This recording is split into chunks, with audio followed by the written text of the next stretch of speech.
Hello everyone, मेरा नाम है दीपाली कौल। मेरे चैनल इमरामा टैरो पे आने के लिए थैंक यू सो मच। ये एक जनरल रीडिंग है 1 अप्रैल से लेकर 10 अप्रैल तक के लिए। इसमें हम देखेंगे आपके करियर, मनी, मैरिज के लिए क्या मैसेजेस है, एंड देन हम देखेंगे जनरल गाइडेंस, जनरल मैसेजेस क्या है यूनिवर्स की तरफ से। एंड में 1 क्वेश्चन होगा एंड देन चार्म्स होंगे, जो कि आप लोग जानते हैं, यूजुअल पैटर्न यही है मेरी रीडिंग्स का। ठीक है, आइए स्टार्ट करते हैं। General messages for Virgo, career, money, marriage. General messages for Virgo, career, money, marriage, 1st to 10th April. career के लिए क्या messages हैं for Virgo, 1st to 10th April. money के लिए क्या messages हैं for Virgo, 1st to 10th April. marriage के लिए क्या messages हैं for Virgo, 1st to 10th April. career, money, marriage. general messages for Virgo, 1st to 10th April. general messages for Virgo, career, money, marriage, 1st to 10th April. general messages for Virgo.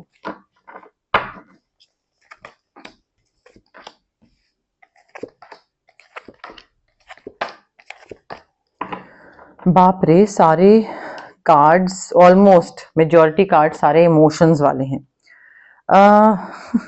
Okay, वर्गो देखिए,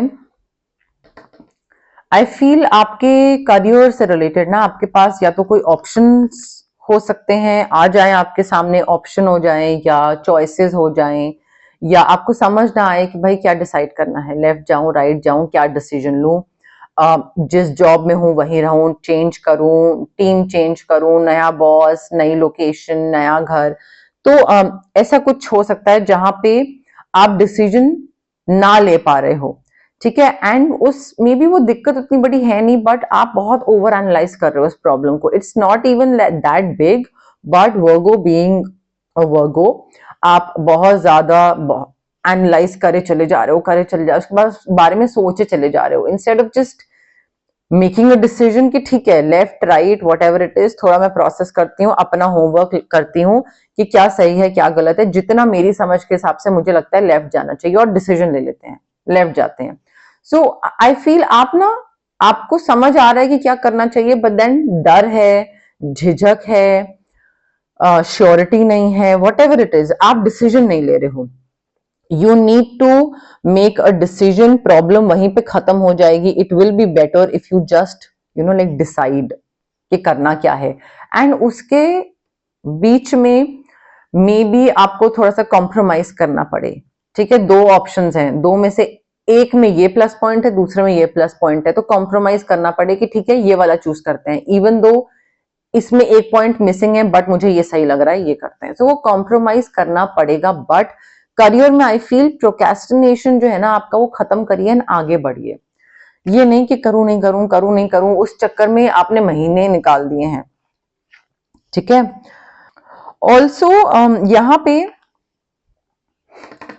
आप may be किसी ऐसे कोई नए इंसान के साथ काम करना स्टार्ट कर रहे हैं, that could also be the case. तो उस पे ट्रस्ट करना है कि नहीं करना है, वो कंफ्यूजन हो सकता है कि इसके साथ वापस काम करूं या नहीं करूं। मे बी कोई रीयूनियन हो रहा है किसी काम वाले इंसान के साथ, क्योंकि यहाँ पे रीयूनियन का भी कार्ड है हमारे पास।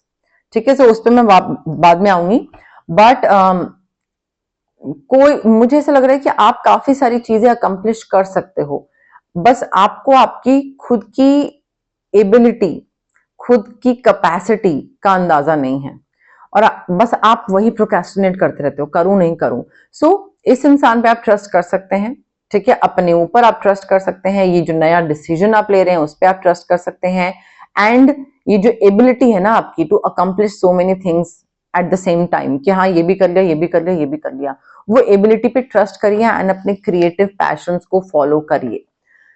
May be job versus something creative, any hobby का क्या करना है। सो थोड़ा रिस्क लीजिए, डिसाइड करिए एंड आगे बढ़िए, डिसीजन लीजिए, अपने क्रिएटिव पैशंस को फॉलो करिए, इस बारी ट्रस्ट करिए, हो जाएगी चीजें। ठीक है, जहां तक बात है पैसे की, देखिए आपने जो भी पैसे को लेकर विश करी थी, मे बी कोई मटेरियलिस्टिक नीड्स थी, या प्रमोशन था, या इंक्रीमेंट था, या कोई लॉटरी थी, या ज्यादा क्लाइंट्स थे, मे बी पर्टिकुलर इनकम या पर्टिकुलर फिगर आपने ना सोची हो दिमाग में, बट आपने सोचा हो कि यार ये 3 क्लाइंट्स आ जाना, बहुत बढ़िया पैसा आ जाएगा, एग्जाम्पल, ठीक है। सो वो आपकी विश पूरी हो रही है, your dreams are becoming reality. जो आपने विश करा था, होप करा था, सोचा था, इच्छा रखी थी, वो चीजें आपकी पूरी हो रही हैं। And I can see a very happy time coming in your life. वो हैप्पी फेज एंटर कर रहा है, not like emotionally happy, yes emotionally happy भी, बट फाइनेंशियली हैप्पी वाला फेज जो है वो एंटर स्टार्ट होने वाला है आपकी लाइफ का, ठीक है। सो पैसे को लेकर आपने जो भी विश करी थी वो विशेस पूरी हो रही हैं। अगेन देखिए यहाँ पे ना जो मैंने आपको बोला ना कि रीयूनियन हो रहा है, पुराना कोई इंसान वापस आ रहा है, मे बी कोई पास्ट का कोई फ्रेंड हो या कोई क्रश हो, वो वापस आए और वो आपको कोई नई चीज ऑफर करे। काम में भी मैंने आपको बोला था it is safe for you to trust, ठीक है। तो मे बी ये रीयूनियन जो हो रहा है, रिकिंडल हो रहा है, आप दोनों का रिलेशनशिप, फ्रेंडशिप है, जैसे भी है, आप इसमें एक चांस ले सकते हैं, ठीक है। इस पे ट्रस्ट कर सकते हैं। ये आपको जो अपॉर्चुनिटीज देंगे, मे बी इन अपॉर्चुनिटीज के थ्रू आपकी विश पूरी हो। सो you can go ahead with this person, and also you need to embrace your inner child. inner child embrace करने का मतलब होता है, जैसे बचपन में हम लोग कॉन्फिडेंट होते हैं ना, किसी का कोई डर नहीं होता, जो कोई बोल रहा है, क्या कैसे दिख रहे हैं, क्या कपड़े, ये वो, कोई भी चीज बोल दी, प्रोसेस नहीं करा, ठीक है, थोड़ा प्रोसेस करना चाहिए, बट एक कॉन्फिडेंस लेवल जो होता है बड़ा टॉप नॉच होता है बच्चों का। कुछ भी बोल रहे हैं, कुछ भी कर रहे हैं, कुछ भी पहन रहे हैं, सब एक्सपेरिमेंट कर रहे हैं, ऊपर रेड पहना है, नीचे पर्पल पहना है, ऊपर मस्त लग रहे हैं। तो ये जो कॉन्फिडेंस है ना, ये इनर चाइल्ड आपका लाता है, being happy with whoever you are. वो इनर चाइल्ड एम्ब्रेस करने की जरूरत है, लाने की जरूरत है। मे बी जो इंसान वापस आएगा आपकी लाइफ में, वो पैसे के साथ साथ आपको आपके इनर चाइल्ड से भी वाकिफ कराएगा। That could also be the case your. Marriage को लेकर मे बी किसी को फॉरगिव करने की जरूरत है, ठीक है। एंड फॉरगिवनेस में ना, फॉरगिवनेस देखिए, फॉरगिवनेस बहुत ही एक मिसअंडरस्टूड कॉन्सेप्ट है, ठीक है। लोग बोलते हैं मैं उसको माफ नहीं करूंगा, उनको लगता है कि वो दूसरे को माफ नहीं करेंगे तो उससे दूसरा तड़पता रहेगा। नहीं, फॉरगिवनेस इसलिए नहीं होती कि दूसरे को सुकून मिले, फॉरगिवनेस इसलिए होती है ताकि हमारा दिमाग शांत रहे, हमें सुकून मिले। तो अगर आपको सुकून चाहिए, आप फॉरगिव कर दो, चाहे दूसरे ने मांगी है फॉरगिवनेस, नहीं मांगी है। सो एक ग्रेस होती है फॉरगिवनेस में भी, ठीक है। You being the bigger person, वो आपको करने की जरूरत है शादी में। एक हिम्मत रखने की जरूरत है, ग्रेस रखने की जरूरत है, काइंडनेस रखने की जरूरत है, फॉरगिव करने की जरूरत है, एंड अपना कॉन्फिडेंस मेंटेन करने की जरूरत है कि आई डोंट केयर, मुझे नहीं फर्क पड़ता तुमने क्या करा है, मैं मूव ऑन कर चुका हूं या कर चुकी हूं, या जो भी सिचुएशन है। एंड कॉन्फिडेंस दिखाइए कि हाँ ठीक है, I forgive you, I really don't care, मेरे पास इतना टाइम नहीं है, ठीक है। तो वो कॉन्फिडेंस दिखाने की और हिम्मत से काम लेने की जरूरत है शादी में। बिकॉज एक थॉट प्रोसेस ये भी होता है कि भाई जो हो रहा है ना, वो कुछ ना कुछ अच्छे के लिए ही हो रहा है, यूनिवर्स ने कुछ तो अच्छे के लिए ही कर रहा है। So everything happens for a reason, right. And वो बिलीफ सिस्टम रखने की जरूरत है। कोई चीज गलत हुई थी, आपने गलत इंसान चूज करा, कोई रिग्रेट है, कुछ गलत बोल दिया, कुछ है, रिलीज करिए उसको। क्या करेंगे, अपने आप को फॉरगिव कर लीजिए, दूसरे को फॉरगिव कर दीजिए, जैसे भी है, बट रिलीज करिए। बिकॉज अपॉर्चुनिटीज आ रही हैं आपको जो कि हैप्पीनेस की तरफ लेकर जाएं। इस शादी में आपको एक नया फेज, वेरी हैप्पी फेज, वो आ सकता है आपकी लाइफ में। But for that you need to let go of the past, you need to start believing कि भाई जो हुआ अच्छे के लिए हुआ। और ये सब भसड़ में बाकी सारी चीजें खराब हुई, बट एटलीस्ट एक चीज तो अच्छी हो गई कि मुझे समझ आ गई, या मुझे लर्निंग एक्सपीरियंस मिल गया, या अब मुझे समझ आ गया कि इसमें मुझे क्या करना चाहिए इस सिचुएशन में, या क्या नहीं करना चाहिए। उस सिल्वर लाइनिंग पे फोकस करिए, उस सिल्वर लाइनिंग को पकड़ के बैठिए, क्या खराब हुआ उसको पकड़ के मत बैठिए, ठीक है। तो शादी में थोड़ी सी इस चीज की मुझे वाइब दिख रही है। अब हम देखते हैं जनरल मैसेजेस, जनरल गाइडेंस क्या है यूनिवर्स की तरफ से आपके लिए। बट उससे पहले गाइज, अगर आपको पर्सनल रीडिंग चाहिए या पर्सनल कंसल्टेशन चाहिए regarding reiki, crystals, healing, anything, तो स्क्रीन पे आ रहे नंबर पे आप मुझे कांटेक्ट कर सकते हैं। Also it's a request guys, आप कॉल मत करिए प्लीज, व्हाट्सएप पे मैसेज ड्रॉप करिए। कॉल में कई बार नहीं पिक कर पाती हूँ, रीडिंग्स चल रही होती हैं, रिकॉर्डिंग्स चल रही होती हैं, हीलिंग सेशंस चल रहे होते हैं। आप मैसेज ड्रॉप करिए व्हाट्सएप पे and I will definitely revert to you जब भी फ्री होंगी, उस टाइम नहीं तो थोड़ा टाइम बाद। अगर आपको फिजिकल ब्लॉकेजेस हैं, आपको माइग्रेन है, आपको एक्ने है, गट इश्यूज हैं, या फिर इमोशनल ब्लॉकेजेस हैं, आपके इमोशनल ब्लॉकेजेस हो गए, फियर ऑफ अबैंडनमेंट हो गया, फियर ऑफ आइसोलेशन हो गया, कॉन्फिडेंस की कमी हो गई, parental trauma, childhood trauma, relationship trauma, तो ये सारे फिजिकल और जो इमोशनल ब्लॉकेजेस होते हैं ये हमारे इस वजह से होते हैं बिकॉज हमारे चक्रास ब्लॉक्ड होते हैं। चक्रास को हम अनब्लॉक कैसे कर सकते हैं? रेकी हीलिंग के थ्रू।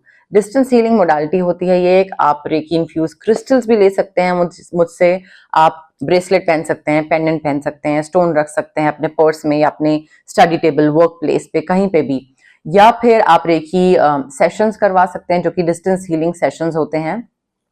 मिनिमम 21 सेशंस मैं रेकमेंड करती हूँ सबको, जो भी मेरे क्लाइंट्स हैं। उसके अलावा अगर आपको कुछ मैनिफेस्ट करना है तो मैं आपको स्विच वर्ड्स, हीलिंग कोड्स, ये टेक्निक्स होती हैं मैनिफेस्टेशन की, मैं आपको ये दे सकती हूँ। आपके ब्रेन का जो सबकॉन्शियस ब्रेन होता है उसको रिवायर करते हैं, ये एक पुश देते हैं।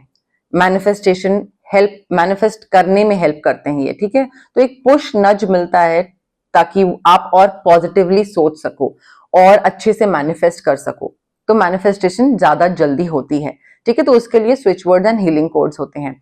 अगर आपको बहुत हैवी फील होता है, आपको लगता है कि यार तबीयत खराब रहती है, आसपास बहुत नेगेटिव एनर्जीज फील होती हैं, बहुत मूड स्विंग्स, चिड़चिड़े, ये सब चीजें, तो ऑरा क्लेंजिंग कर सकते हैं। बट ये सारी हीलिंग प्रैक्टिसेस होती हैं गाइज। अगर आप हीलिंग प्रैक्टिस के लिए ऑप्ट कर रहे हैं, चाहे ये हो गई जो मैं बता रही हूँ या फिर किसी भी और हीलर के पास अगर आप जा रहे हैं, पेशेंस रखिए एंड पॉजिटिव रहिए, ठीक है। अगर आप डाउट के साथ आ रहे हैं और आप बोल रहे हैं जल्दी जल्दी जल्दी जल्दी मुझे रिजल्ट चाहिए, then it's not going to work, ठीक है। तो ये चीज मैं पहले ही बताती हूँ कि अगर आप बोल रहे हो, सोच रहे हो कि अच्छा 2 दिन के अंदर सब हो जाएगा या हफ्ते भर के अंदर सब हो जाएगा, ऐसे नहीं होता है, टाइम लगता है। So be patient, be happy, be calm, composed and belief के साथ आइए कि होगा, होगा तो होगा। अगर सोचेंगे होगा तो डेफिनेटली होगा, ठीक है। General messages, general guidance for Virgo, 1st to 10th April. General messages, general guidance for Virgo, 1st to 10th April. General messages क्या है Virgo के लिए, general guidance क्या है Virgo के लिए 1st to 10th April. General messages क्या है Virgo के लिए, general guidance क्या है Virgo के लिए 1st to 10th April. General messages, general guidance for Virgo, 1st to 10th April. Virgo देखिए, कोई चीज है जो आपने बीच में छोड़ दी है। आपने कोई कोर्स करना स्टार्ट करा था, बीच में छोड़ दिया, किसी से बात करनी स्टार्ट करी थी, बीच में छोड़ दी, या कोई प्रोजेक्ट था, बीच में छोड़ दिया। आई फील कोई ऐसी चीज है जो कि अनफिनिश्ड है, बीच में लटकी हुई है अभी भी, लाइक पूरा फुल स्टॉप नहीं लगा है उस चीज पे। चाहे कोई कॉन्वर्सेशन थी, कोई काम था, कोई एनीथिंग एनीथिंग, ओके, वो पूरा करिए। वो यूनिवर्स बहुत स्ट्रॉन्ग गाइडेंस दे रहे हैं कि भाई हाई टाइम उसको खत्म करो, उस चीज को जो अधूरी बीच में छोड़ दी थी, ठीक है। बिकॉज या तो आपने किसी और को लटका रखा है बीच में उस वजह से, या फिर I don't know, you need to just finish it. वो अनफिनिश्ड बिजनेस बीच में ऐसे लटका हुआ है। एंड ऑल्सो मुझे ऐसा लग रहा है कुछ कुछ चीजों में ना you are becoming a new person, एक रीजेनरेशन दिख रहा है। मे बी आपके थॉट प्रोसेस चेंज हो रहा है, जो मैंने आपको बोला ना कि चेंज करने की जरूरत है, फॉरगिवनेस वाला thought process, everything happens for a reason वाला थॉट प्रोसेस, और maybe you becoming a different person by embracing your inner child, but you are transforming, you are changing, you are becoming an altogether different person। बिल्कुल scratch से concept change हो रहे हैं आपके, या करने की जरूरत है, थोड़ा अपने उस तरफ एफर्ट लगाइए। मे बी 4 महीने में सिर्फ एक ही कॉन्सेप्ट चेंज हो, बट कमेंडेबल जॉब, बहुत अच्छी बात है अगर 4 महीने में आप एक भी कॉन्सेप्ट चेंज कर लेते हैं, अपना तरीका चेंज कर लेते हैं, चीजों को देखने का नजरिया या कुछ भी, तो वो यहाँ पे गाइडेंस आ रही है। ब्लेसिंग्स हैं स्पेशली आपके मैरिज में, लव में, पार्टनरशिप में, ठीक है। तो अगर आप फॉरगिवनेस, काइंडनेस एंड वो सारी चीजें कर लें और लेट गो कर दे अपने पास को, सिल्वर लाइनिंग पे फोकस करें, तो ब्लेसिंग्स आ रही हैं, चीजें अच्छी होंगी। चाहे वो एंजल्स का सपोर्ट हो, एंसेस्टर्स का सपोर्ट हो, गाइड, कोई जो स्पिरिट गाइड्स होते हैं वो आपको गाइड करें, बट सपोर्ट सिस्टम, ब्लेसिंग्स दिख रही हैं। आप में से कई लोग may be 1st to 10th में घर जाने का ट्राई कर रहे हैं, घर जा रहे हैं, घर जाने की जरूरत है, याद आ रही है पेरेंट्स की, घर के खाने की, या फिर तो मे बी घर का विजिट या घर की याद पेरेंट्स उससे रिलेटेड है, या फिर यहाँ पे ये चीज है कि there are a lot of you who do not respect your own body. आप में से कई लोग हैं जो कि दूसरा कोई आपको मोटा काला पतला ये सब बोले तो हालांकि वो भी नहीं चलता है, बट वो फिर भी समझ आता है कि वो दूसरा इंसान बोल रहा है। मुझे ऐसा लग रहा है आप में से बहुत लोग हैं जो खुद अपनी बॉडी को डिसरिस्पेक्ट करते हैं, खुद कहते हैं ना अपने अपनी बॉडी को एक शेम करते हैं। दूसरा बॉडी शेम करता है, कई लोग खुद करते हैं कि अरे मैं कितना मोटा हूं, मैं कितना बुरा लग रहा हूं, मैं कितना काला हूं। So your body is your home. Home to what? To your soul. आपकी जो आत्मा है, आपकी जो सोल है, उसका घर है आपकी बॉडी। आपकी बॉडी में आपका सोल है, राइट? तो आप कैसे अपनी बॉडी को गंदा गंदा बोल सकते हो? उसमें आपका पूरा सारी मेन चीज तो उसी में बसी हुई है। तो तभी वो जो चीजें हैं ना जहाँ पे इंसान स्टक रहता है, नेगेटिव फीलिंग होती है, गंदी चीजें, गंदा दिमाग, गंदी गंदी सोच या नेगेटिव सोच, वो सब इसीलिए आता है बिकॉज आप खुद ही अपने आप को इतना नेगेटिव सेल्फ टॉक करते रहते हो। नेगेटिव सेल्फ टॉक होता है बेसिकली ये। So your body is your home and there is no place, no other place like home. तो प्लीज अपनी बॉडी को रिस्पेक्ट के साथ ट्रीट करिए। दूसरा मोटा बोले उसको तो आप फिर भी एक कान सुन के दूसरे से निकाल सकते हो, खुद तो मत करो अपने संग ये।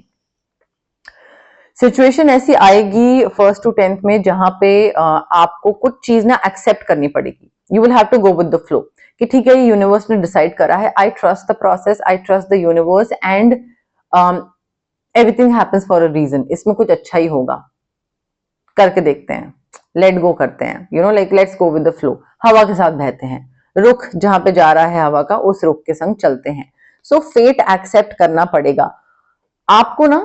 कई चीजें अपने विजडम के हिसाब से इंसान को खुद फिगर आउट करनी पड़ती है कि किस चीज में फाइट मारनी है और किस चीज में ट्रस्ट करके बढ़ते चले जाना है। वो आपकी समझ ही आपको बताएगी। बट कोई सिचुएशन ऐसी आएगी जहां पे you will have to go with the flow. अब देखिए 1 क्वेश्चन रीडिंग का टाइम आ गया है। आप लोग जहां भी बैठे हैं अपनी अपनी जगह पे प्लीज रिलैक्स करिए, breathe in breathe out exercise करिए। अगर मैं बोल रही हूँ करिए, किसी वजह से बोल रही हूँ प्लीज पॉज करके ब्रीद इन ब्रीद आउट वाली एक्सरसाइज करिए, ठीक है? एंड उसके साथ एक क्वेश्चन सोचिए जिस क्वेश्चन का आंसर आपको यस या नो में चाहिए। पहले जो क्वेश्चंस पूछ चुके हैं वो रिपीट नहीं होने चाहिए, और आज जो पूछा है वो अगली बारी नहीं। Every time it has to be a new question, simple yes या नो में आंसर, लंबा चौड़ा नहीं, ठीक है? एंड कनेक्ट करने की कोशिश करिए कार्ड्स के साथ, रीडिंग के साथ, मेरे साथ, यूनिवर्स के साथ। कमेंट सेक्शन में कमेंट करिए, I claim the reading, I claim the energies, I claim the positive energies. कोई एंजल नंबर दिख रहा है आपको, कुछ रिपीट हो रहा है तो वो आप कमेंट करिए, कनेक्ट करने में इजी होता है। रिवाइंड करके कुछ देखना चाहते हैं कि इस रीडिंग में से किसी चीज का यस या नो में आंसर चाहिए तो वो भी आप कर सकते हैं। रिवाइंड कर लीजिए, फिर वापस आ जाइए, पॉज करके आराम से सोचिए, कोई जल्दबाजी की जरूरत नहीं है यहाँ पे, ठीक है? क्वेश्चन का आंसर यस है, क्वेश्चन का आंसर यस है, क्वेश्चन का आंसर यस है, क्वेश्चन का आंसर यस है, क्वेश्चन का आंसर यस है, क्वेश्चन का आंसर यस है, क्वेश्चन का आंसर यस है, क्वेश्चन का आंसर यस है, क्वेश्चन का आंसर यस है, ओके क्वेश्चन का आंसर यस है, ओके।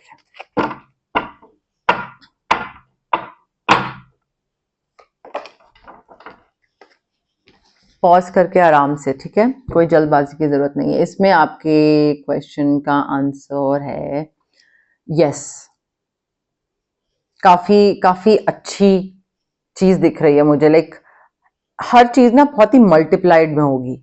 अगर जो भी अच्छी चीज है वो बहुत ही ज्यादा अच्छा होगा, ठीक है? तो बहुत ही मल्टीप्लाइड हैप्पीनेस, मल्टीप्लाइड यस, कुछ भी बोल लीजिए। ज्यादा एक्सप्लेन नहीं कर रही मैं, मतलब प्रॉपर एक्सप्लेनेशन है कार्ड का, बट क्वेश्चन किसी के भी कुछ भी डिफरेंट हो सकते हैं। और आपकी एनर्जी है वो पेंटिकल्स, ठीक है?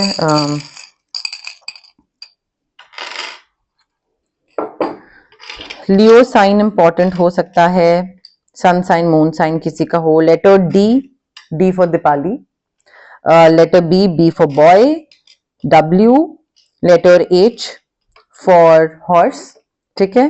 किसी का नाम, सिटी, कंट्री कुछ भी हो सकता है। डॉग लवर है, कोई डॉग्स को फीड करते हैं, पेट है, पेट लाने वाले हैं, ऐसा कुछ हो सकता है। अपॉर्चुनिटी आ रही है आपके पास, ग्रैब करिएगा अपॉर्चुनिटी को। गार्डनिंग, नेचर, फ्लावर्स खरीदना, लेना, किसी को गिफ्ट करना, ऐसा कुछ ये चीज दिख रही है। पेशेंस रखने की जरूरत है। वर्गो इम्पेशेंट मत होइएगा, जितना इम्पेशेंट होंगे उतनी आपको प्रॉब्लम होगी। रिस्पॉन्सिबिलिटी बढ़ने वाली है, दूसरों का काम भी आपके सर पे आने वाला है। अब आप इसको नेगेटिवली भी देख सकते हैं, इसको पॉजिटिवली भी देख सकते हैं कि ज्यादा काम आ रहा है तो ज्यादा पैसा मिलेगा, तो ज्यादा मेरी वाहवाही होगी अगर मैं अच्छे से कर दूंगा तो। अगर आप रिस्पॉन्सिबिलिटीज लेने वालों में से नहीं है तो आपको प्रॉब्लम होगी, ठीक है। एंड थोड़ा ना आगे फ्यूचर प्लानिंग करने की जरूरत है। आगे अभी से 6 महीने बाद आपको किस चीज की जरूरत पड़ेगी, तो उस चीज के लिए आज की डेट में प्रिपेयर्ड होने की जरूरत है। वो अदरवाइज फिर जब जरूरत पड़ेगी तब आपके पास कुछ नहीं होगा, चाहे वो पैसा होगा, चाहे वो सपोर्ट हो, चाहे वो जॉब हो, कोई भी चीज, चाहे वो गाड़ी हो, तो फिर आपको दिक्कत होगी आगे जाके, ठीक है। तो प्रिपेयर्ड रहिए पहले ही। बट यस, मोर और लेस मेरे पास यही मैसेजेस थे यूनिवर्स की तरफ से। अगर आपको ये रीडिंग पसंद आई, यू नो द ड्रिल।